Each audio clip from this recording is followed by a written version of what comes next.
The flashing red and blue lights sliced through our calm, suburban afternoon like a thunderclap in a church. On my phone's security feed, I watched two officers burst through Willowbrook Estate's front gate, faces tight with purpose. And right there on my doorstep stood Karen Whitfield, our self-proclaimed queen and HOA president, waving a shiny key in the air like it was her badge of authority. Her face was crimson, twisted with fury, as she screamed at my locked door, completely unaware that my 12-year-old son Leo was inside, quietly recording everything on his phone. What Karen didn't realize was that in just a few minutes, she'd be the one answering questions, not asking them. This is how an entitled HOA president learned the hard way that not every door opens just because she demands it, and that calling the cops can sometimes backfire spectacularly. My name's Marcus Chen. I'm a single father and a software engineer. 3 months ago, Leo and I moved into Willowbrook Estates, a gated community that I thought would be peaceful, modern, and safe. The lawns were perfect, the schools had great ratings, and the HOA rules seemed reasonable on paper. What I didn't expect was Karen Whitfield, the woman who treated her HOA title like she was the mayor. Sheriff and supreme judge of the neighborhood all rolled into one.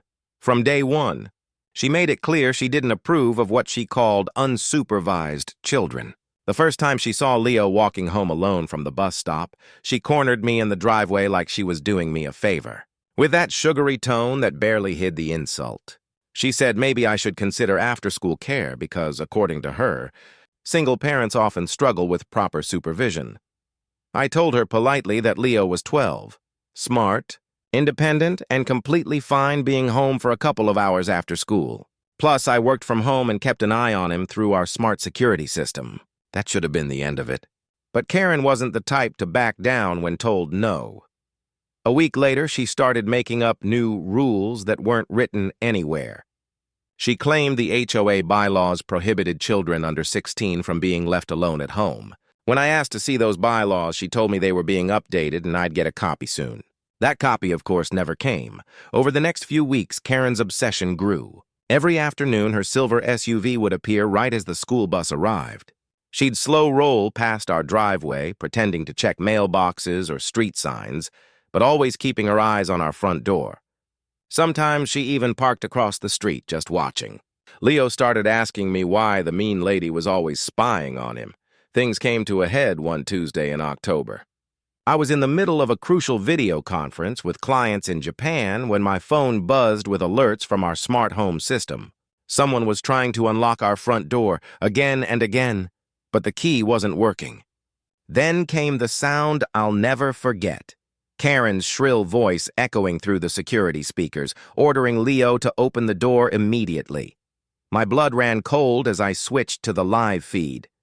There she was, jamming a key into the lock, muttering something about an HOA master key and a welfare check. Leo, bless that kid, stayed calm. Just like we practiced, he pressed the panic button that sealed the house and activated every security camera. A second later, my phone rang. "Dad," Leo said steadily, "that Karen lady's trying to break in. She says she has a master key, but it's not working." I told him he did everything right and to stay put. Through the speaker, I spoke directly to her. "Karen, you are trespassing. Leave my property now." Instead of leaving, she doubled down. Her face turned redder than a stoplight as she pulled out her phone. To my disbelief, she actually dialed 911, putting on her best hysterical performance.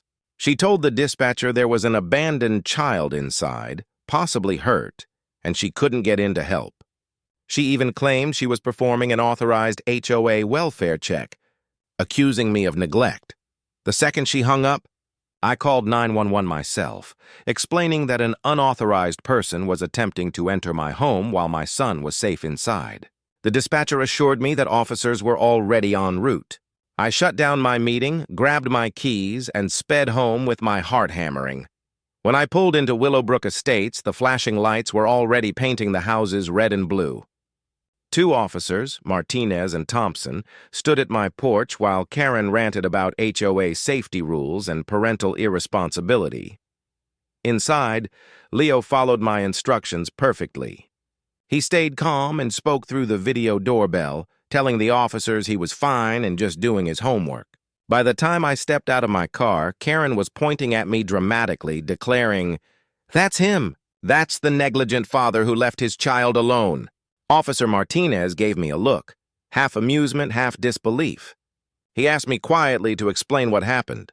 I walked up to the door, pulled out my real house key, and unlocked it in one clean turn, while Karen's so-called master key hung uselessly from her fingers. Leo was at the kitchen table when I walked in, his math homework still neatly spread out like nothing had happened. For a 12-year-old who'd just been through an attempted break-in, he looked astonishingly calm. The officers checked on him first, confirming he was unharmed, had food and water, and could reach me at any time. Then I turned on the living room TV and pulled up the security footage. The room went quiet as the video played. It showed Karen marching up to our door, waving her so-called master key and forcing it into the lock like she owned the place. The timestamp revealed she'd been trying for nearly 10 minutes before she ever called the police. Officer Thompson crossed his arms and asked flatly, "Ma'am, where did you get that key?" Karen's confident smile flickered. She stammered something about HOA emergency protocols and authorized access for safety. When pressed, she admitted she'd made a copy of a maintenance key during a previous inspection for emergencies. The officers exchanged sharp looks. Duplication of a homeowner's key without permission? That wasn't safety. It was criminal intent. That's when I showed them the file I'd been compiling for weeks. Screenshots of her fake HOA rules, dated notes of every time she'd parked outside to watch Leo, and witness statements from neighbors. Mrs. Rodriguez across the street had even shared her doorbell footage. Karen, sitting in her car for 20 minutes straight, eyes locked on our house. Officer Martinez's tone hardened. He reminded Karen that filing a false 911 report about a child in danger was a serious misuse of emergency services. The more he spoke, the smaller she seemed. The once arrogant president of the HOA was shrinking under the weight of her own lies. Outside, neighbors started to gather, watering plants, pretending to check mail, but clearly watching the whole scene unfold. A few phones were raised. The gossip train was already boarding. Karen noticed too. Her face flushed red, then pale, as the authority she'd clung to for years dissolved in front of her audience. Officer Thompson asked to see the HOA bylaws, granting her any right to enter a resident's home. Karen faltered, claiming the documents were at her house. Thompson cut her off gently but firmly. "Ma'am, no HOA policy overrides state property laws. You cannot enter a private home without permission." Then came the words I'll never forget. "Karen Whitfield, you are being cited for attempted unlawful entry and false reporting to emergency services." Her mouth opened, but no sound came out. She sputtered about her leadership duties and neighborhood safety. But the officers were unmoved. As they wrote up the citations, I calmly informed them that I'd be pressing charges and my attorney would follow up. The mention of an attorney drained the last color from her face. The next HOA meeting was legendary. Word had spread faster than wildfire. Half the neighborhood showed up, many who hadn't attended in years. The air buzzed with anticipation. I brought my attorney, Jacob Morrison, an HOA specialist with a reputation for dismantling bullies like Karen. Jacob laid everything out like a courtroom presentation. Unauthorized key duplication, attempted break-in, false reporting, harassment. It was all documented, time-stamped, and undeniable. He even called for a full audit of the HOA's key control policies to ensure no other homeowners had been compromised. As he spoke, the board members shifted uncomfortably. Tom Bradley, the treasurer, admitted Karen had tried to sneak in a motion for mandatory welfare checks without any board approval. Sarah Kim, the secretary, produced the minutes showing the board had explicitly voted against granting her entry authority. One by one, they all distanced themselves from her. When the vote of no confidence came up, the result was unanimous. Even Karen's usual allies couldn't defend her now. The room erupted in murmurs as Karen shot to her feet, her chair screeching across the tile. "You'll regret this," she shouted, her voice cracking. "This neighborhood will fall apart without me." Then she stormed out, heels striking the floor like a retreating drumbeat. But the consequences didn't stop there. The false reporting charge carried a $5,000 fine. The unlawful entry charge, amplified by the fact she had premeditated the act by duplicating a key, became a misdemeanor. Her precious real estate license, which she'd bragged about constantly, was suspended pending review.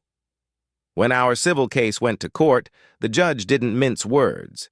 Karen's harassment, false accusations, and emotional harm to Leo were undeniable. The settlement ordered her to pay $15,000 in damages and legal fees. She was permanently banned from serving on any HOA board and sentenced to 100 hours of community service.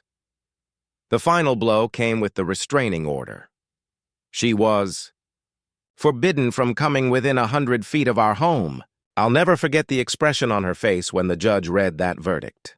The same woman who once strutted around our neighborhood barking orders now stood trembling in designer heels, tears streaking her makeup as the bailiff explained her probation terms. Karen Whitfield had spent years trying to control others. But that October, when she tried to use her fake master key, she unlocked the one door she couldn't close, the door to her own downfall.